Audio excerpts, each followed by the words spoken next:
would like to congratulate him for that and thank God for him, Honorable Speaker, because at the age of 80, Honorable Speaker, the Honorable Raila Amolo Odinga has a sharp mind. He still has the strength to compete with young people, where he came second, and we would like to tell him, keep going, Honorable Raila Odinga, because God has given you the grace.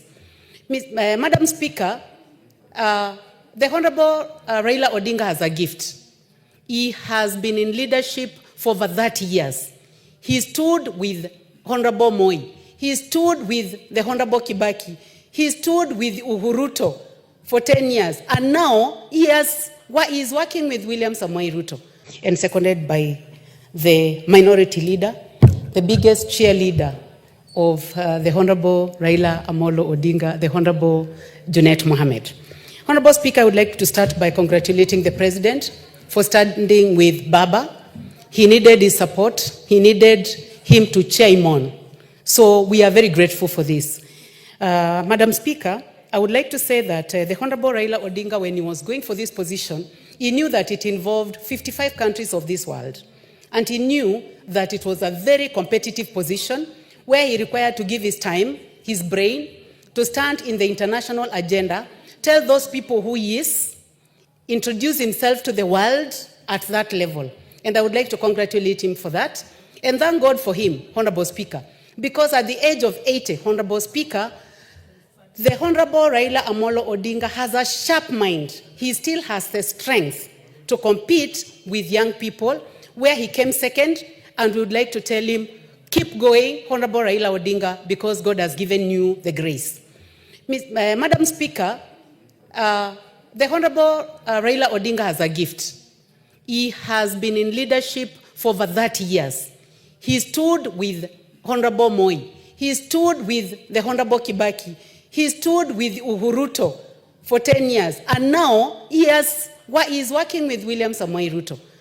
Madam Speaker, I would like to say that love him, hate him, Raila Odinga is blessed for his age, for the work that he has done, for the courage that he has shown, for the strength that God has given him. We would only like to say, those of us in position, may God give us so many people who are like him, who can put our country to the level that he has.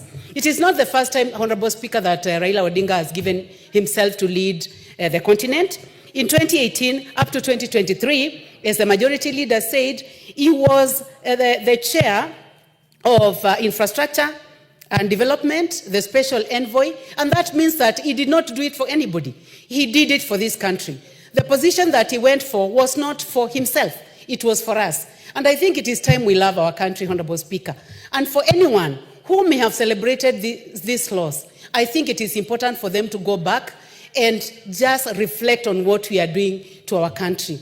This is a position that would have given us a print in the country as Kenya, that having the former Prime Minister leading Africa to ensure that we have peace, to ensure that we have development, and to ensure that we play at the world arena.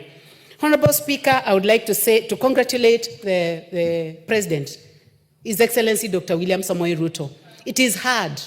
He had a very tough competition with the Right Honorable Raila Odinga. But for the sake of this country, he has kept everything aside and said that this is the only country we have. This is the place that we live. This is the place where we bring up our children and our grandchildren.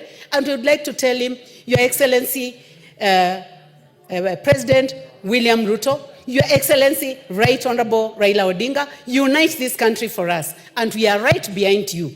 And we'll make sure that we pray for you, that everything goes as planned. Honorable Speaker, I would like to say that finally, when the Right Honorable Prime Minister realized that there was going to be a stalemate, he knew the right time to say, stop it. We have a continent that needs proper leadership. And that is the time that he decided to pull back so that he can give an opportunity to the current chair. As we congratulate the current chair, we would like to say, thank you, God, that Right Honorable Raila Odinga was able to be the second. Thank the countries that supported us, and these were our genuine friends, and they remain to be so. Thank you, Honorable Speaker.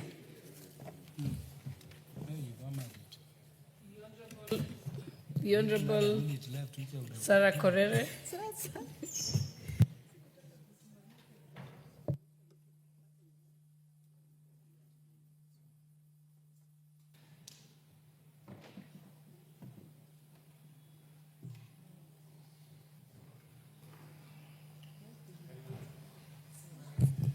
Thank you, Madam Speaker.